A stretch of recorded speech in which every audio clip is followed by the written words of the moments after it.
keep getting attacked by the girl in the black hat, the girl in the black hat.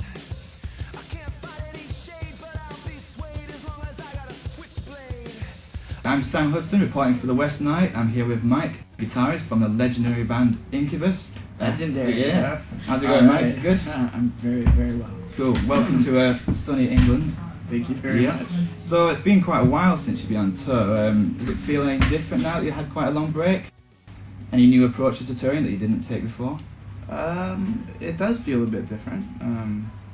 Mainly, I think, just because the older I get, the more I realize that what we do is such a rare sort of opportunity. Yeah. Like being able to make music, you know, as my job or for a career or whatever. It's like my appreciation for it, I think, just grows the older that I get, and the more I realize, you know, that it's just it's kind of incredible that we actually get to do this. So, do you think that might have been enhanced by the fact that you had this hiatus and you managed to go back to sort of university and sort of see life from a different perspective, and that's given you a new sort of insight to?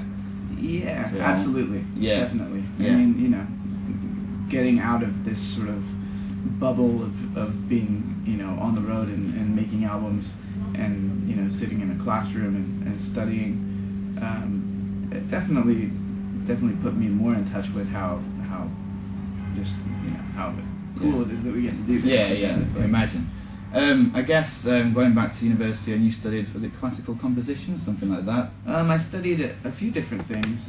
Mainly, I did study music history and a little bit of composition, and I'm very fond of the sciences. So I studied history and philosophy of science, which is kind of a large umbrella. Yeah, I can imagine. So under which a lot of what I was studying was like cosmology. Yeah. And I guess that sort of influenced your writing style as well for the latest album, as it's very apparent that it's a completely new sound compared to Light Grenades. I guess that's mainly because of all this time has been spent away and sort of rethinking things, rewriting things maybe. Well, I mean, having that experience of having, you know, gone to university and it actually had a much different effect on me than I thought it was going. I didn't realize it was going to kind of like spin me out. Yeah. So much, but it did, and actually it's funny because the newest music that we've made, it definitely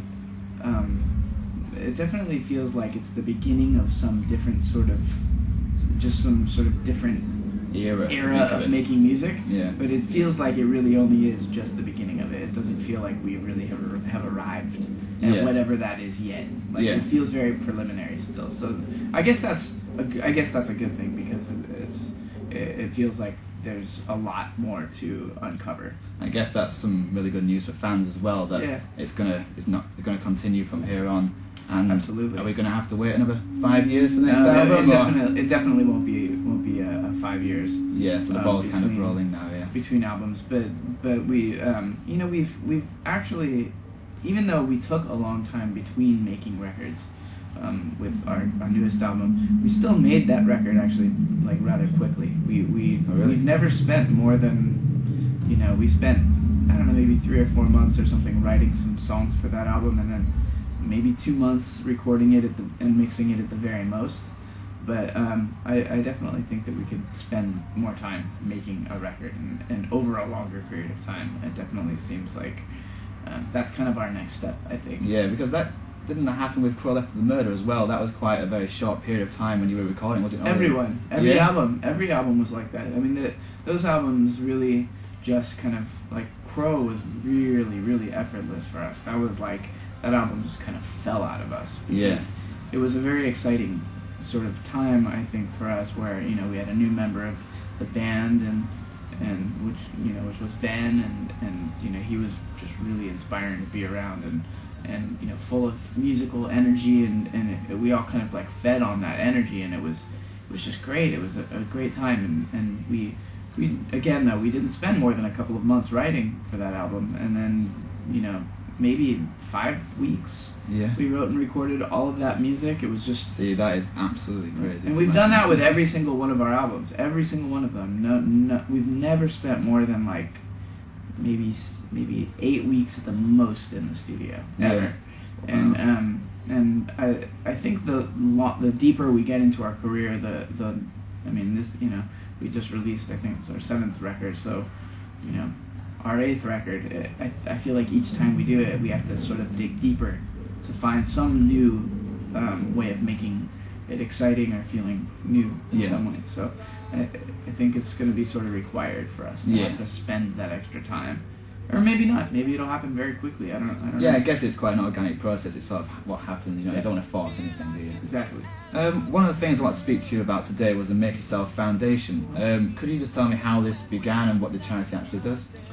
Well, we, about 6 or 7 years ago,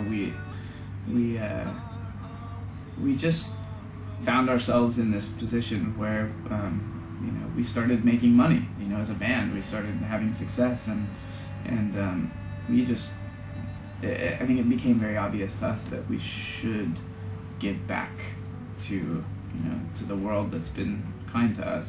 Yeah. You know, just to be in this sort of position where we're able to do the things that we want to do, and you know, live a life where we're, you know, there's food in our mouths and air in our lungs, and we're able to travel and just enjoy our lives. You know, we're all, especially after having traveled around the world, really kind of for the first time, you know, seeing that life is very, very difficult for many people in this world, for the majority of the world actually, and that, you know, not to sound preachy or anything like that, just figured, you know, that we could do something to help other people, and that's all. It's very simple. Yeah. So we kind of tend to focus. So we started the Make Yourself Foundation, which is just a non-profit organization where we use sort of the status of our band to raise money, and we raise money to and just donate it to, you know, different groups that are in need, or we find causes that we think are notable or charitable, you know, just specific things that speak directly to us and our personal, you know, just things that are important to us. So we tend to focus mainly on humanitarian and some environmental causes. You know, maybe, you know, some cancer research and some science-based initiatives, just a bunch of different things. Yeah, that's great. A good variety of charities. Yeah. Yeah, we're not stuck on any sort of one thing, but we definitely take the opportunity to kind of look around and try and see what areas we're able to help with. You know. And how can people donate if they want to then to the charity? They can send it to my house, 555 Elm Street, Los Angeles, California. Please send cash. They'll lose change. That's Ben. Yeah. Our fabulous, incredible bass player. So for the website, they can go visit and donate if they'd like to. It's makeyourselffoundation.org, and yeah, I mean, you know, there are a million ways that people can get involved if they like. Just go on the website and check it out and read about it. And we do sort of one of the staples, or one of the main ways that we raise money for the foundation are at our shows. We do these sort of like these ticket package kind of things where people can buy the tickets, they bid on them, the tickets go to the highest bidder, and, you know, they come to our show, they can sit in sort of like a special designated area, and you know, we sign some things and take some pictures and stuff like that. It's just sort of a small gesture that doesn't really require that much effort on our part, but we've been able to raise a significant amount of money for the foundation that way. So brilliant. Okay, well, thank you very much for your time, Mike. I wish you all luck with the future, with the charity and the rest of the tour. And yeah, that's everything. Thank you so much. Right on.